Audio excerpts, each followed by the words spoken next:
नमस्कार। पिछले एक दशक में भारत की सुरक्षा नीति आंकड़ों, एक्शन और आत्मनिर्भरता की भाषा बोल रही है। आज देश की सुरक्षा स्थिति पहले से काफी मजबूत है। सीमाओं पर सतर्कता है, अंदरूनी मोर्चे पर नियंत्रण है और आतंक के खिलाफ नीति में कोई समझौता नहीं है। सरकार की स्पष्ट प्रतिबद्धता है। सुरक्षा सिर्फ प्रतिक्रिया नहीं, निरंतर तैयारी और आत्मनिर्भर क्षमता पर खास फोकस है। यही वजह है देश की सुरक्षा व्यवस्था में व्यापक और संरचनात्मक सुधार किए गए हैं। सीमाओं की निगरानी से लेकर आंतरिक सुरक्षा अभियानों तक सरकार ने सुरक्षा को शीर्ष प्राथमिकता के रूप में रखा है। आत्मनिर्भर रक्षा नीति भारत की सबसे बड़ी रणनीतिक ताकत कैसे बनी है, इसी पर हम आज करेंगे चर्चा। मैं हूं रमा त्यागी, मेरे साथ जुड़ेंगे खास मेहमान भी।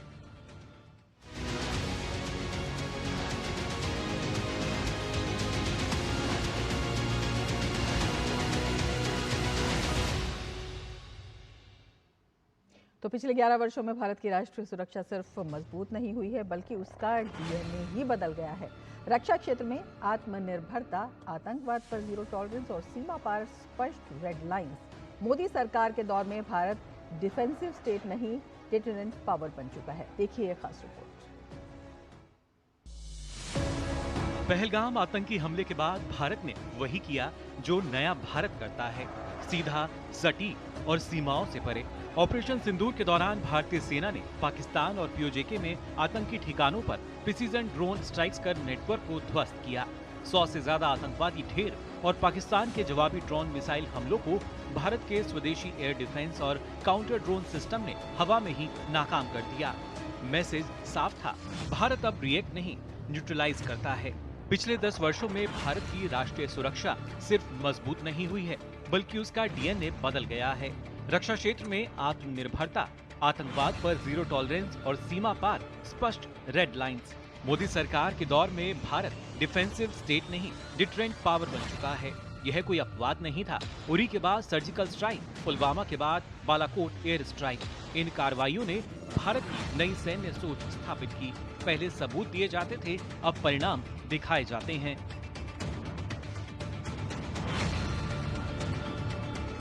सिर्फ जवाब देना काफी नहीं होता, हथियार अपने हों तभी संप्रभुता पूरी होती है। वर्ष 2013 और 14 में भारत का रक्षा निर्यात सिर्फ 686 करोड़ रुपए था। वर्ष 2024-25 तक यह बढ़कर 23,622 करोड़ रुपए पहुंच गया।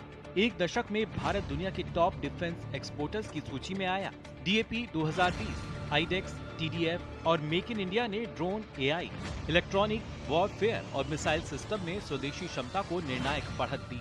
इसी आत्मनिर्भरता की मिसाल है स्वदेशी प्रदूषण नियंत्रण पोत समुद्र प्रताप। इस शिप की एक और खास बात यह है, इसमें 60% से अधिक इंडिजिनस मटेरियल का ही उपयोग हुआ है। यह अपने आप में आत्मनिर्भर भारत की दिशा में बढ़ता हुआ यह एक मजबूत कदम है। हमारे मेक इन इंडिया इनिशिएटिव का असली अर्थ ऐसे ही प्रोजेक्ट्स में दिखाई देता है। आंतरिक सुरक्षा के मोर्चे पर सबसे बड़ा बदलाव नक्सलवाद के खिलाफ दिखा। 2014 में नक्सल प्रभावित जिले 126, जो कि आज ये संख्या घटकर सिर्फ 11 रह गई है। 2025 में सैकड़ों नक्सली या तो मारे गए या गिरफ्तार हुए या आत्मसमर्पण को मजबूर हुए। सड़क, कैंप, हेलीपैड और फाइनेंस चौक पॉइंट्स ने नक्सल नेटवर्क की रीढ़ तोड़ दी। हमने तय किया था कि 31 मार्च 2026 के पहले समग्र देश से ये लाल आतंक को खत्म कर देंगे। जब बस्तर ओलंपिक 2026 में नवंबर दिसंबर में मैं आऊंगा, तब समग्र भारत और छत्तीसगढ़ से ये लाल आतंक नक्सलवाद समाप्त हो गया। प्रधानमंत्री मोदी की सुरक्षा नीति 3 साफ सिद्धांतों पर टिकी है। आतंकी हमले का जवाब, परमाणु ब्लैकमेल को नकारा और पाकिस्तान से सिर्फ आतंकवाद व पीओके पर बात। इस स्पष्टता ने भारत को अंतर्राष्ट्रीय मंच पर एक कंफ्यूज्ड पावर नहीं, कैलकुलेटेड पावर बना दिया है। तो पिछले 11 सालों में भारत की सुरक्षा नीति बयान से निकलकर ब्लूप्रिंट ऑफ एक्शन बनी है। स्वदेशी हथियार, निर्णायक हमले और स्पष्ट रणनीति, यही है नए भारत की सुरक्षा पहचान। Bureau report, DD news.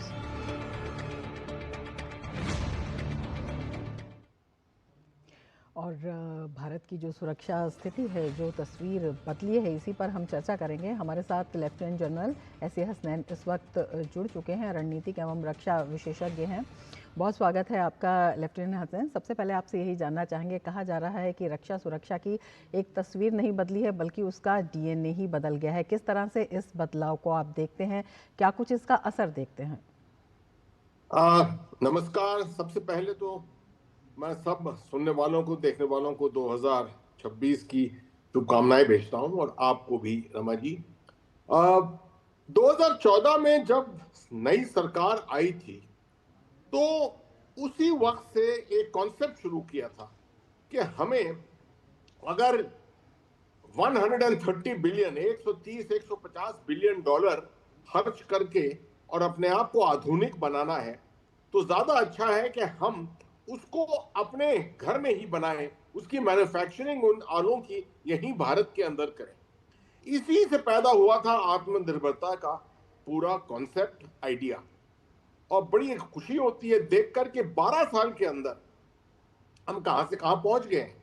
यहां तक कि काफी हद तक अपनी हमारी टेक्नोलॉजीज, अब होम ग्रोन टेक्नोलॉजीज हैं, और साथ में तकरीबन 24,000 करोड़ का एक्सपोर्ट, वो भी आधुनिक आलों के साथ एक्सपोर्ट, और वो भी मॉडर्न एडवांस देशों को भी जारी हो चल रहा है इस वक्त। जब इस सब चीज को देखते हैं और हम देखते हैं कि 2029 का लक्ष्य है कि हम 50,000 करोड़ तक अपने आंकड़ों को ले जाएंगे, एक्सपोर्ट्स के, डिफेंस एक्सपोर्ट्स के आंकड़ों को, तो फिर मालूम होता है कि हाँ, जो जितना इन्वेस्टमेंट हमने किया है सिविल सेक्टर में, रिसर्च एंड डेवलपमेंट में, मैन्युफैक्चरिंग में, वो फायदेमंद हुआ है।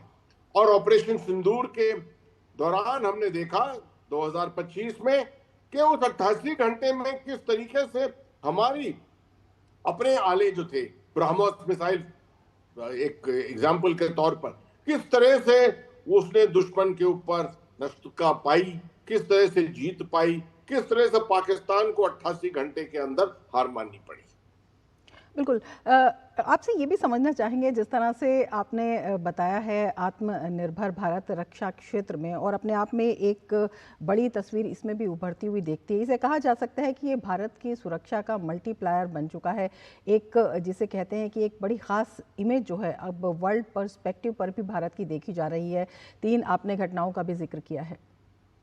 जी हाँ, बेशक इसके बारे में कोई शक नहीं, कोई दो राय नहीं कि इस कॉन्सेप्ट के वजह से एक तो बचाव, हमारे अपने बजट के अंदर बहुत बचाव हुआ है, और दूसरा एक क्लियर मैसेज गया है कि देखिए, अगर कल जंग की हालत आती है तो उसमें हमें किसी बाहर के देश पर इतना डिपेंड नहीं करना पड़ेगा जैसे हम पहले करते थे।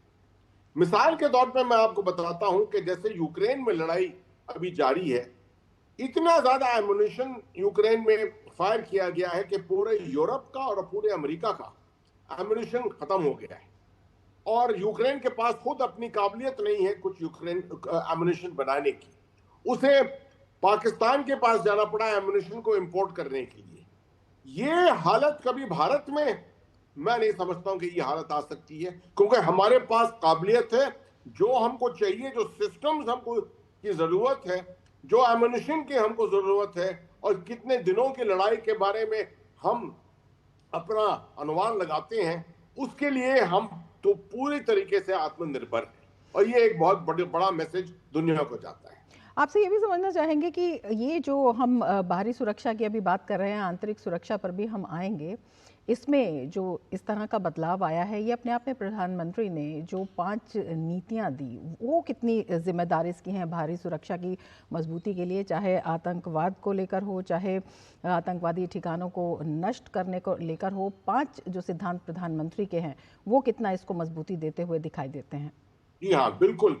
ये एक डॉक्ट्रिन जो प्रधानमंत्री ने बनाया है, खासतौर पे इसका काम पोस्ट सिंदूर की स्थिति में बहुत आया है, जब उन्होंने कहा है कि सिंदूर जो है वो खत्म नहीं हुआ है, उसका खात्मा नहीं हुआ है, सिंदूर तो अभी भी जारी है। इसमें खास तौर पर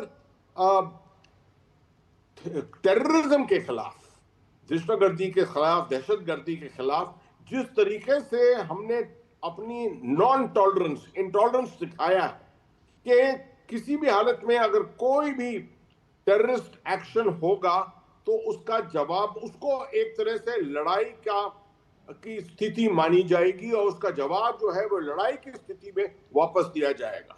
ये एक क्लियर मैसेज जो है वो दिया है, पाकिस्तान को दिया है और दुनिया को समझाया है कि इस तरीके से पाकिस्तान को भी समझाया जाए, क्योंकि भारत के पास वो काबिलियत है जिस काबिलियत की वजह से वो जब भी इस तरह की दहशतगर्दी के हमले हमारे ऊपर हो तो हम वापसी मैसेज जो है हम अपने आप दे सकते हैं। बिल्कुल, ये जो प्रकृति बदली है जिसे हम कह सकते हैं कि डिफेंसिव से प्रोएक्टिव शिफ्ट का एक नाम इसे दिया जा रहा है, अपने आप में बेहद महत्वपूर्ण हो जाता है। ऑपरेशन सिंदूर की आपने बात की, इसमें ड्रोन और काउंटर यूएस सिस्टम का जो इस्तेमाल किया गया, ये किस तरह से भारत की नेट सेंटरिंग वारफेयर परिपक्वता को दिखाता है? यहाँ आधुनिक लड़ाई के माहौल में ड्रोन का सबसे बड़ा काम जो है सर्वेलेंस, यानी अनमैन्ड सिस्टम्स के जरिए दुश्मन के इलाके के ऊपर जाना और वहां से खबर हासिल करना बिना किसी खतरे के, बिना किसी जान के परवाह करते हुए ये खबर को लाना। सर्वेलेंस के अलावा ऑफेंसिव ड्रोन्स होते हैं जो हथियार बंद ड्रोन होते हैं और जाकर उनका सबसे बड़ा फायदा होता है कि ये ऊपर से हमला कर सकते हैं। जैसे एक हवाई जहाज हमला करता है, ये बिना पायलट के आले हैं जो जाकर टॉप अटैक कर सकते हैं, टैंकों को नष्ट कर सकते हैं, गन एरियाज को नष्ट कर सकते हैं, डिफेंसेस के अंदर खलबली मचा सकते हैं। और तीसरी बड़ी बात ड्रोन्स की ये है कि वो लॉजिस्टिक्स में आजकल 50 किलो से 100 किलो के काबिलियत वाले ड्रोन्स भी मौजूद हैं जो भारत बना भी रहा है और इनको लॉजिस्टिक्स कैरी करने के लिए, एम्युनिशन रीसप्लाई करने के लिए काम में लाया जाता है। इन तीन आप देख रहे हैं कि इनका जो कंट्रीब्यूशन है लड़ाई के माहौल में अब इतना ज्यादा हो गया है कि बिना ड्रोन्स के कोई भी जगह दुनिया के अंदर आजकल लड़ाई की हालत नहीं आ रही है। इसके अंदर खास तौर पे आर्म ड्रोन्स के साथ एक चीज होती है स्वामिंग, के हजारों ड्रोन्स को, छोटे ड्रोन्स को एक साथ उड़ाकर और किसी इलाके के ऊपर से जाना और वहां से टॉप अटैक के तौर पर उन इलाकों, टारगेट्स के ऊपर अटैक करना।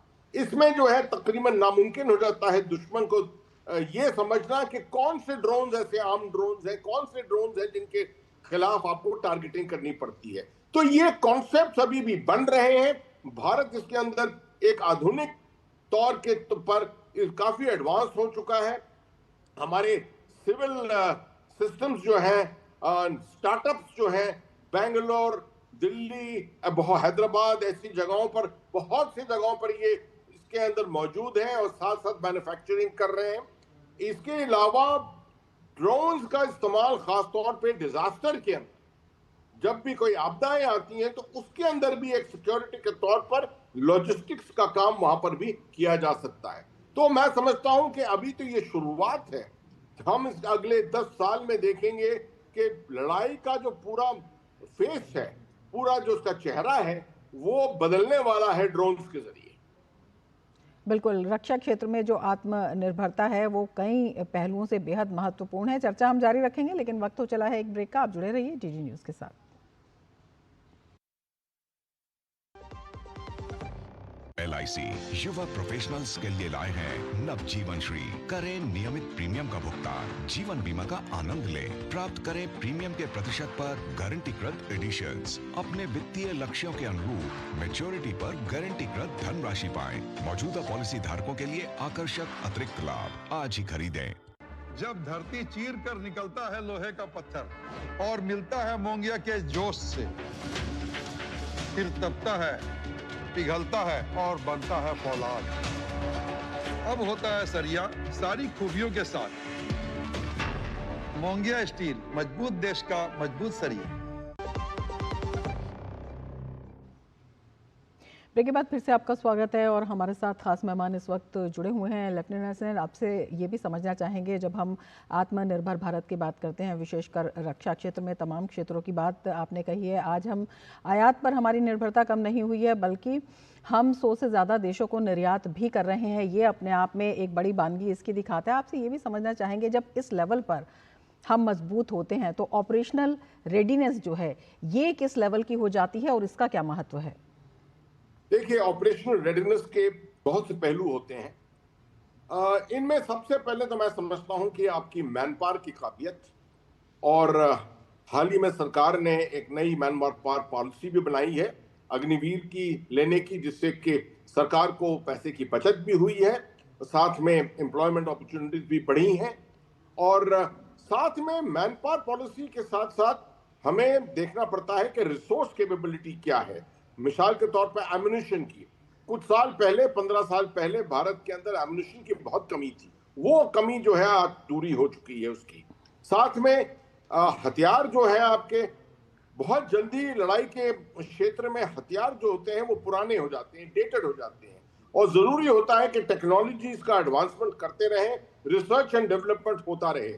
ये हमारे इस सरकार के साथ खास तौर पे ये हुआ है कि सिविल डोमेन जो है वो डीआरडीओ के साथ मिलकर, और सिविल रिसर्च एंड डेवलपमेंट भी सामने आया है, बहुत से स्टार्टअप्स को इंकरेज किया गया है, और उसकी वजह से हमारी जो रिसोर्स काबिलियत है उस पर बहुत असर पड़ा है। और आखिरी चीज है टेक्नोलॉजी का एडवांसमेंट, और साथ में ट्रेनिंग की खास तौर पे, क्योंकि कोई भी चीज आप रखिए, नया इक्विपमेंट लाइए, मैन पावर पॉलिसी लाइए, आपको मैन पावर और इक्विपमेंट को एक साथ जोड़ना पड़ेगा ताकि उनकी वो काबिलियत बढ़े लड़ाई के क्षेत्र की। और ये ट्रेनिंग जो है लगातार चलती रहती है, इसके ऊपर कोई कमी नहीं होती है। मैं समझता हूं इन तीनों पहलुओं में अभी भारत की फौजें जो हैं, आर्म फोर्सेस जो हैं, पूरी तरीके से तैयार।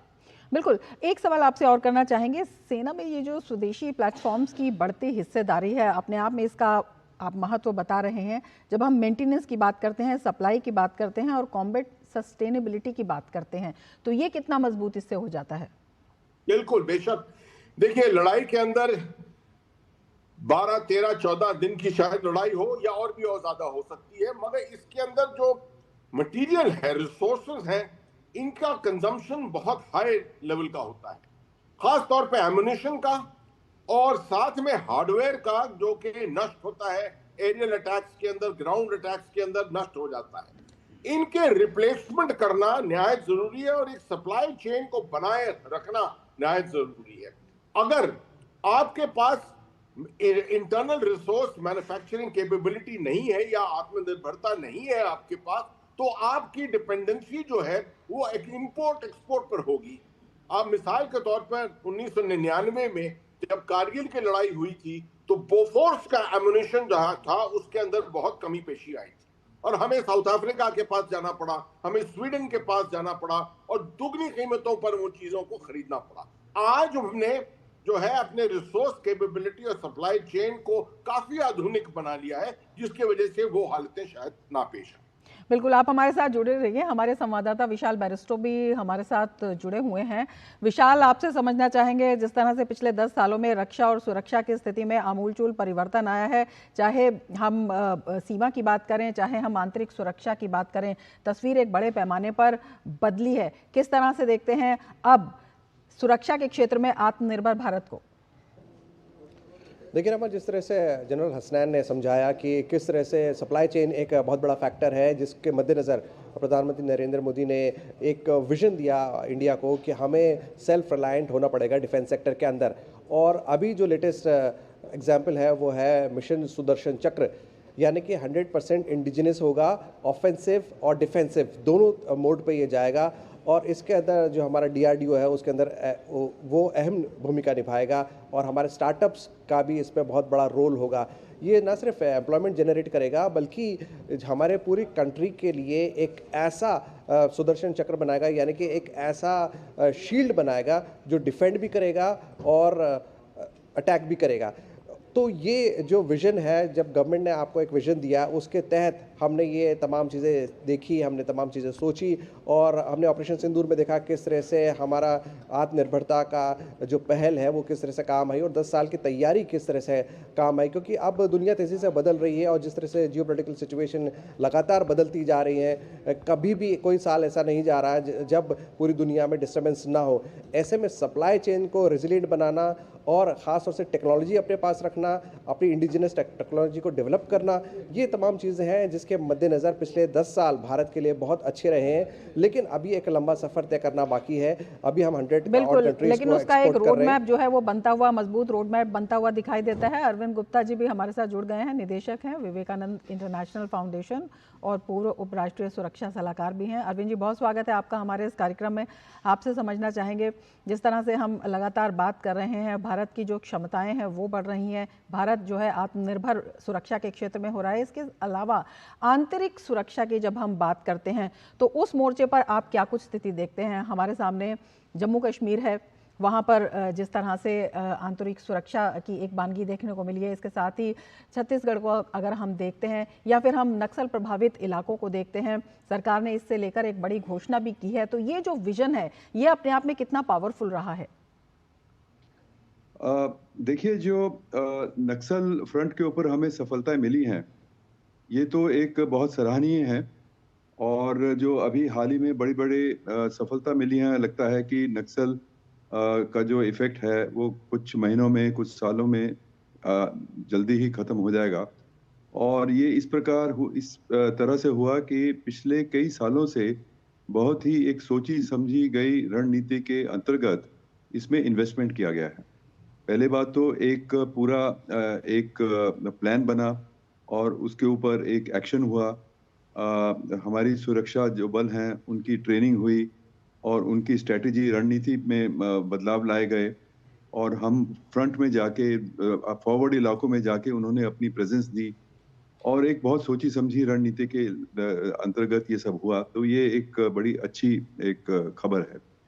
और जो जम्मू कश्मीर की बात है वो शायद अभी आप डिस्कस कर चुके हैं, उसमें आपने देखा है कि या नक्सलवाद हो, उस पर जो लगाम है उसकी हम बात कर रहे हैं और उसमें हम सरकार की नीतियों की भी बात कर रहे हैं, स्ट्रेटजी की भी बात कर रहे हैं। तो इसी में आंतरिक सुरक्षा की जब हम बात करते हैं तो इसमें टेक्नोलॉजी है, जैसे डेटा एनालिटिक्स है, एआई है, इंटेलिजेंस शेयरिंग है, नीतिगत स्तर पर अगर हम बात करें तो ये सब कितना गेम चेंजर साबित हुआ है? जी हाँ, इन सब पे तो बात हो रही है, लेकिन हमें ये देखना है कि जो सिक्योरिटी एनवायरनमेंट है वो बदलता रहता है, वो कभी स्टैटिक नहीं रहता। और हमारे जो चैलेंजेस हैं वो एक दूसरा एक म्यूटेट होते हैं और एक नई डायमेंशंस उसमें आती हैं।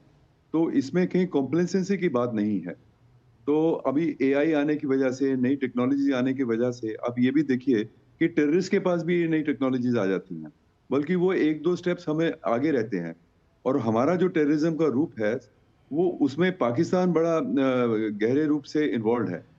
तो अगर पाकिस्तान जो है वो टेररिस्ट को कंटिन्यूसली हेल्प करता जा रहा है और उसमें अभी कोई हमारी कमी नहीं है। सो टेक्नोलॉजी एक, अगर टेररिस्ट के पास भी है और हमें एक स्टेप आगे रहना है, तो ये हमारे पास हमेशा एक चैलेंज रहेगा। और आर्टिफिशियल इंटेलिजेंस और सोशल मीडिया और इस प्रकार की जो नई टेक्नोलॉजीज आ रही हैं, उसका आतंकवाद के ऊपर जो क्या प्रभाव पड़ेगा वो हमें कंटिन्यूअसली हमें उसको समझना पड़ेगा और उसमें स्टेप्स लेते रहने पड़ेगा। ये इतना आसान नहीं है, तो किसी प्रकार से कॉम्प्लेसेंसी की जरूरत इसमें नहीं है। बिल्कुल। लेफ्टिनेंट हसनैन, आपके पास आना चाहेंगे और आपसे समझना चाहेंगे किस तरह से जब हम एलओसी की बात करते हैं या हम बॉर्डर्स की बात करते हैं, इंटरनल सिक्योरिटी की हम बात कर रहे हैं, स्थिति को लगातार किस तरह से देखते हैं, जिस तरह से लगातार बदलती हुई जो सिचुएशन है उसको भी फेस करना होता है, उसमें जो लगातार सरकार की ज़ीरो टॉलरेंस की नीति है आतंकवाद के खिलाफ, वो कितनी प्रभावी साबित हो रही है? और उसी को देखते हुए लगातार जो इंटरनेशनली सहयोग मिल रहा है इस दिशा में, वो भी कितना महत्वपूर्ण हो जाता है? देखिए, 2019 में जब डिसीजन लिया गया था आर्टिकल 370 को नष्ट करने का, रद्द करने का, तो वहां से अब तक 6 साल में मैं समझता हूं बहुत बड़ी एक जर्नी हमने काटी है, जिसके अंदर काफी हमने अचीव किया है। नफरी, टेररिस्ट की नफरी अगर आप देखें तो पूरे जम्मू कश्मीर में जो आज जो एक अप्रोक्सीमेशन लगाया जाता है तो 100-120 की नफरी है, उससे ज्यादा नहीं है। और इन्फिल्ट्रेशन जो बेशुमार होता था कुछ सालों पहले, वो आजकल बिल्कुल नहीं हो रहा है। पिछले साल मेरे ख्याल में 10 या 12 अटेम्प्ट एफर्ट्स हुई हैं। मगर बेशक इसकी बहुत बड़ी चुनौती हमारे सामने अभी भी है कि टेक्नोलॉजीज, जो अभी गुप्ता साहब ये बता रहे थे, अरविंद गुप्ता साहब बता रहे थे कि टेक्नोलॉजीज का इस्तेमाल टेररिस्ट जो है, दहशतगर्दी जो है, वो भी इस्तेमाल कर रहे हैं इसको, और ज्यादातर इनके पास पाकिस्तान की सपोर्ट है। और आमतौर पे ये एक दर्जा आगे ही हमसे चलते हैं। मिसाल के तौर पर पहलगाम में हमें लेकिन लगातार उसको मात देते हुए जो भारत की तकनीक है वो भी दिखाई देती है। तमाम जो इंसिडेंट्स हैं उनसे ये साबित हुआ है। विशाल, एक छोटा सा सवाल आपसे करना चाहूँगी। जिस तरह से नॉलेज शेयरिंग की बात हो रही है और आतंकवाद के खिलाफ सुरक्षा की दृष्टि से भारत को एक बड़ा सहयोग भी मिला है, अंतर्राष्ट्रीय साझेदारियों की जब हम बात करते हैं, बड़े मंच हैं, क्वाड जैसे मंच हैं, इसमें भारत की सुरक्षा स्थिति को किस तरह से मजबूती मिलती हुई दिखाई देती है? देखिए रमा, हम टू फ्रंट वॉर की बात कर रहे हैं। पाकिस्तान और चाइना दोनों, अभी जनरल हसनैन ने बात की पाकिस्तान की, तो जब हम नॉलेज शेयरिंग की बात कर रहे हैं तो 2025 जो रहा वो हमारा ईयर ऑफ रिफॉर्म्स था। और अब इंडियन आर्मी ने 2026 को डिजिटली इंटीग्रेटेड वॉरफेयर के ऊपर फोकस करने के लिए कहा है, जिसमें आर्टिफिशियल इंटेलिजेंस बहुत बड़ा रोल निभाएगी।